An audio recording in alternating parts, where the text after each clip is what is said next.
Let's talk about probably everyone's least favorite, but always one of the topics that I get so many questions about. And today we're going to be talking about email. Now, before we dive into how I personally stay on top of a significant volume of emails every single day, I want to just give a little caveat here to make sure that you understand there are a million right ways to manage your email. But I get asked personally all the time as an expert in productivity, Megan, how do you manage your emails? So that's exactly what I'm going to be sharing with you today. And we're going to be talking kind of about it's sort of like a four step, but the four key things that are part of my email management system.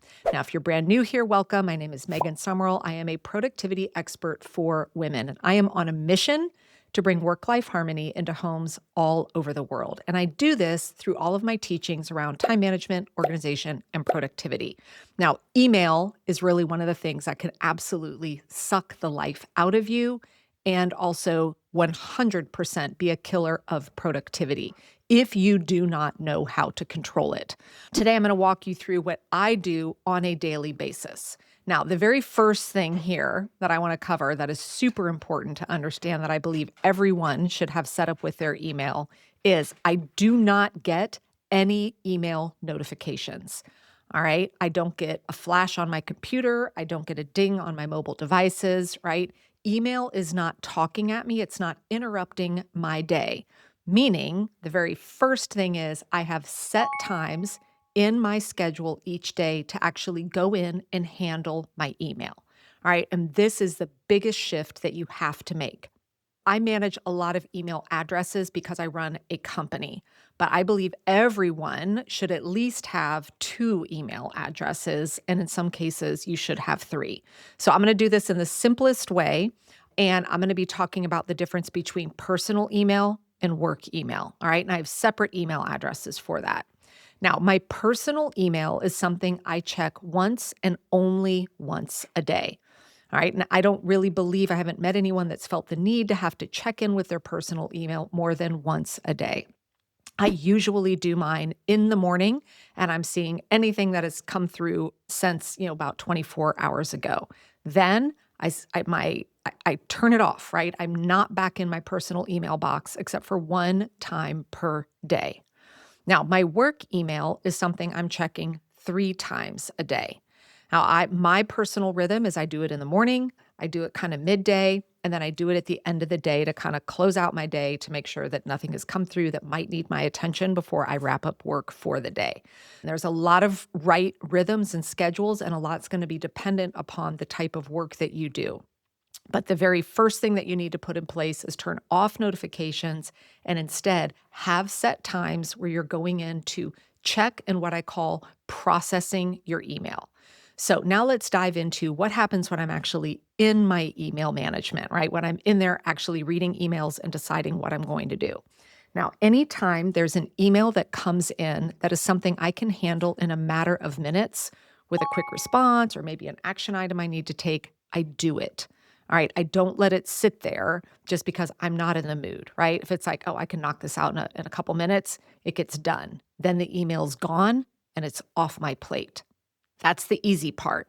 Now we need to talk about the other two scenarios that pop up with email, right? So the first one is the quick and dirty, handle it once and done, get out of there. The second is you may get an email that is full of information, but doesn't really require an action on your part, but it's something you may need for reference later. So, for example, a few weeks ago, we got the email from my daughter's school with all of the nuances of some schedules. All right. I know I'm going to need to reference this email probably throughout the school year. It didn't require an action item from me at that moment.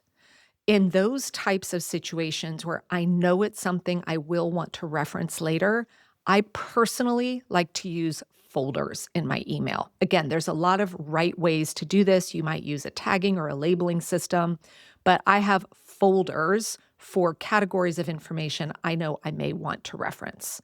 So sometimes when I'm processing my email, it's something I look at and go, great, I know I'm going to need to reference this later. And so I go file it, meaning I get it out of my inbox and then I put it into the places where I know I can go find them easily when I need to reference it. Now let's talk about the third category here. This is things that do require work from you, right? They require your time and attention, but it's not something that you can just knock out in a minute or two, right? So again, back to the same kind of, emails coming in from school here because we're at back to school season. I recently got an email from the school with a ton of all the forms and paperwork that need to be done and uploaded and scanned into the system prior to the start of the school year. I knew that that was going to be something that I would need to sit down and probably take a good 20 or 30 minutes to work through all of that. So anything that pops into my email that becomes a future to do is going to go in one of two directions. If it's something that I know is going to take, a good 20, 30 minutes of time, and it's kind of a unique task, I am going to look at my calendar for the week and I'm asking myself, where do I see the availability for me to do this? Right. And I'm assuming it needs to get done within that week. It may not be needing to get done for a couple of weeks, but I'm proactively looking at my calendar. And then I'm actually scheduling an appointment with myself for when I'm going to do it.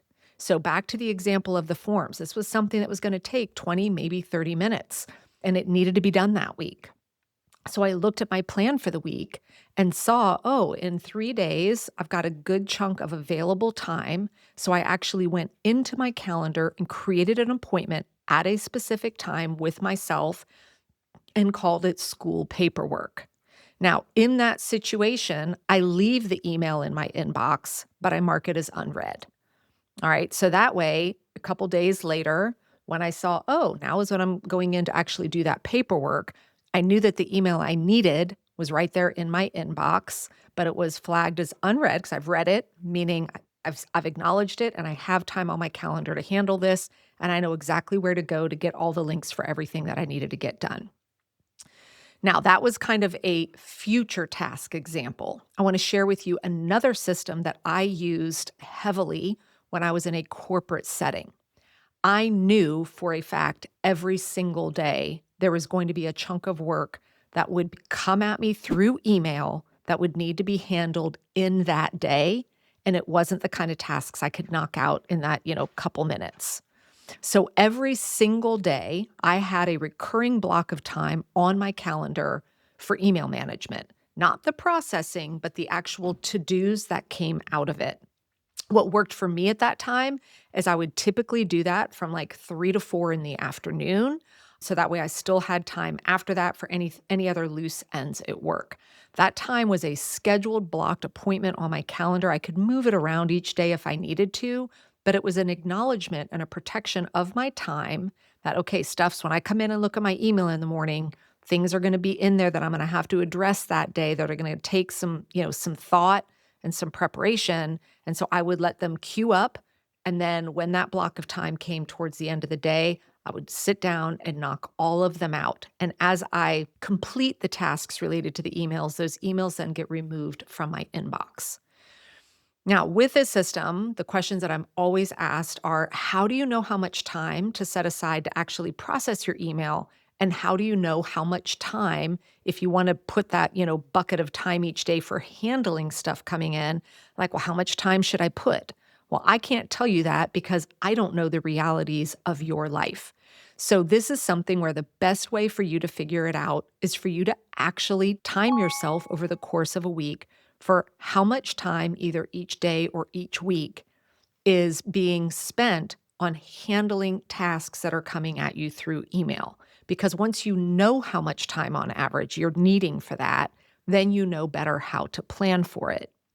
The same is true for how much time do you need to process your email, right? I know at the beginning of the day, because I'm doing both personal and work, I'm going to need around 20 to 30 minutes to process my email in the morning. But then my afternoon and my evening work email processing is only 10 to 15 minutes. I know this because I've timed myself. And at different seasons of life, that number has changed, right? It doesn't mean this is going to be the number forever. But what this has done is it's allowed me to proactively protect my calendar and my time for processing my email and then for handling the stuff that comes up in there without trying to squeeze it in around the edges And it also keeps me out of constantly keeping an eye on my email to see if there's anything important, right? Now, I've even gone through seasons where I'm only checking email 2 times a day. So again, you get to decide this, you get to change it. But the worst system that you can have for processing your email is to be checking on it all day long or keeping email notifications on. Best email system that you can set up for yourself is one that gives you time away from your email, that protects the time that you need to handle it, and then also creates the space for you to not constantly be feeling like you are a slave to it. So, again, what I've shared today here is what I do. It doesn't mean it's going to be the 100% right system for you, but hopefully it gets your wheels churning. Now, if you have something that has worked really, really well for you for managing your email, by all means, please feel free to share it here because I know it is a hot topic of conversation in just about any productivity conversation that I'm in.